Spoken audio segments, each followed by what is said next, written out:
सभी पूज्यपाद ऋषिगण अपने शिष्यों सहित सभा में पधारे।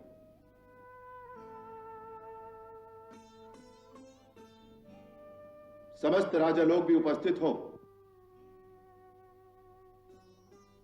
और भी जो कोई देवी सीता की शपथ सुनना चाहे वो कल इस सभा में आए, जिससे सभी लोग एकत्रित होकर सीता का शपथ ग्रहण देखें।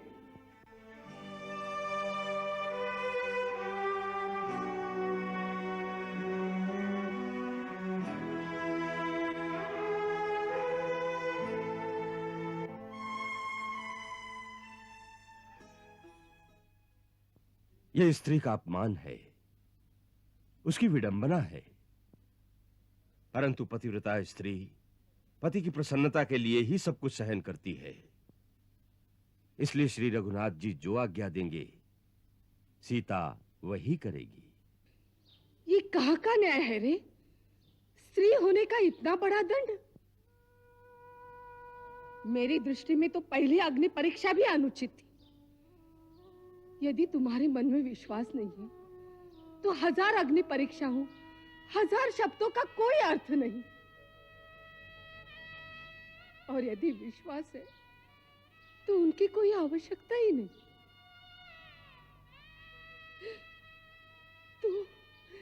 तू कितना कठोर है रे। तेरे पुत्र, तेरे कलेजे के टुकड़े तेरे सामने खड़े तुम्हें पिता कहकर पुकार रहे हैं और तू उन्हें जाकर अपने कलेजे से भी नहीं लगा सका, उनसे प्रमाण मांगने लगा। तेरा जी नहीं किया कि उन्हें उठाकर अपनी गोद में बिठा ले? किया था। तो फिर क्यों चुपचाप सिंहासन पर बैठा रहा? मेरे पैरों में राजधर्म की बेड़ियां हैं मां। आप एक राजा की विवशता तो समझिए कि मन में सीता की पवित्रता और अनन्य प्रेम पर पूर्ण विश्वास होते हुए मैं जीवन भर उसी की भांति धरती पर सो सकता हूं, उसी की भांति सन्यासी का जीवन बिता सकता हूं। परंतु प्रजा में एक भी अपवाद जब तक बाकी है उसका हाथ पकड़कर उसे राज सिंहासन पर नहीं बिठा सकता।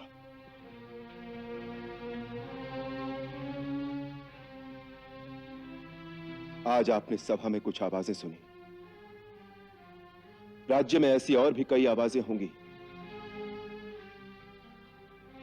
इसीलिए मैंने वो निर्णय लिया कि यदि सीता प्रजा के सामने सभा में अपनी पवित्रता की शपथ ग्रहण कर ले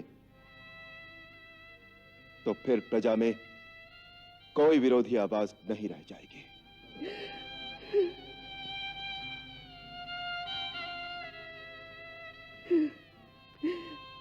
ये राजधर्म किसने बनाया? क्यों बनाया रे? क्यों? पुत्री, प्रजा में एक भी विरोधी आवाज न रहे, इसलिए जो महाराज राम ने निर्णय लिया है वो उचित है। तुम उनकी विवशता देखो। वो मन से तुम्हें पवित्र समझते हैं, आत्मा से सदा तुम्हारे साथ बसते हैं।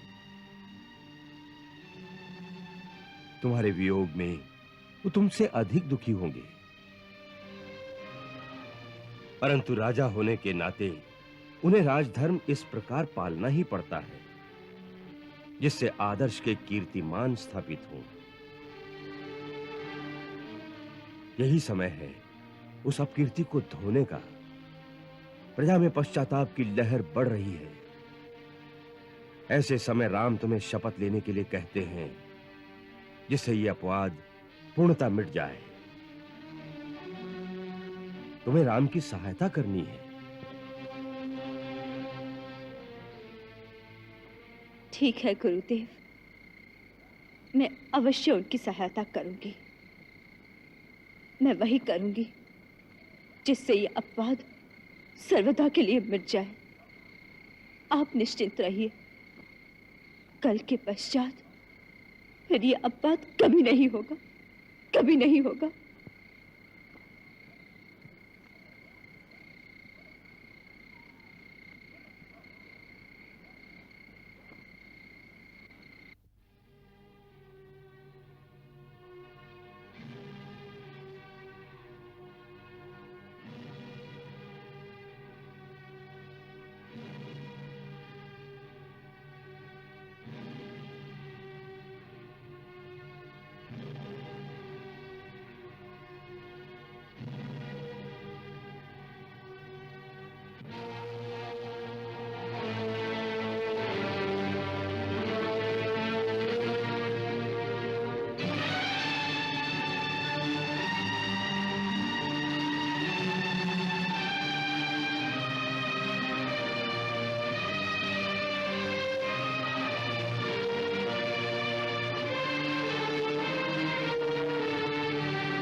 महाराज राम की आज्ञा अनुसार देवी सीता इस राजसभा में पधारी हैं।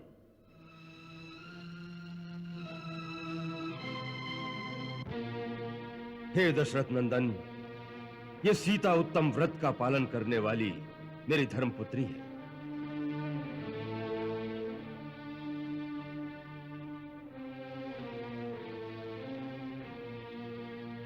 अब आप इसे आज्ञा दें कि वो अपनी पवित्रता की शपथ ले।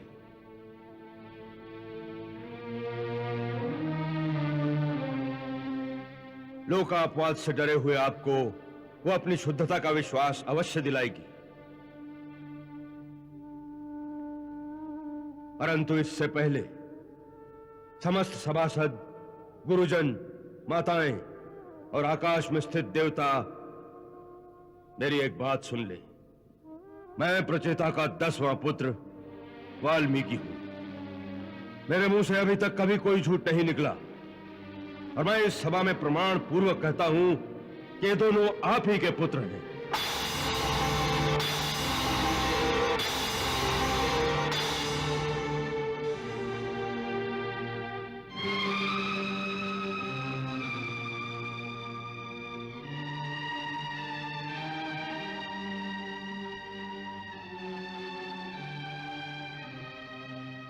मैंने कई हजार वर्ष भारी तपस्या की है। यदि मिथिलेश कुमारी सीता में कोई दोष हो तो मुझे उस तपस्या का कोई फल न मिले।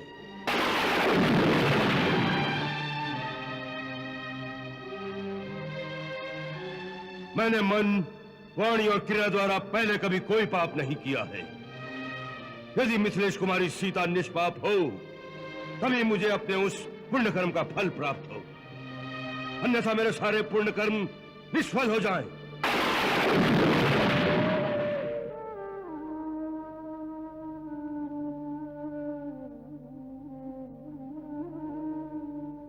रघुनंदन, मैं जानता हूं कि आपको सीता प्राणों से अधिक प्यारी है, और आप ये भी जानते हैं कि सीता सर्वथा शुद्ध है। तथापि लोकापवाद से कलुषित चित्त होकर आपने उसका त्याग किया है। हे राघव, मैं आपको विश्वास दिलाता हूं कि मैंने अपनी पांचों इंद्रियों और मन बुद्धि के द्वारा सीता की शुद्धता का भली भांति निश्चय करके ही उसे अपने संरक्षण में लिया था।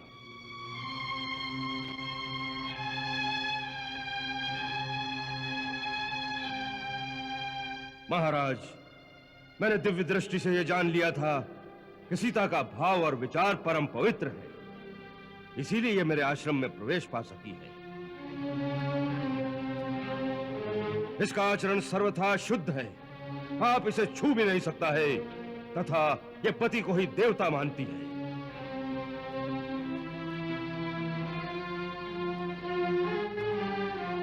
यदि आपको मेरी बात पर विश्वास हो तो इसे पूर्ण आदर के साथ ग्रहण करें और इसे राज सिंहासन पर स्थान दें।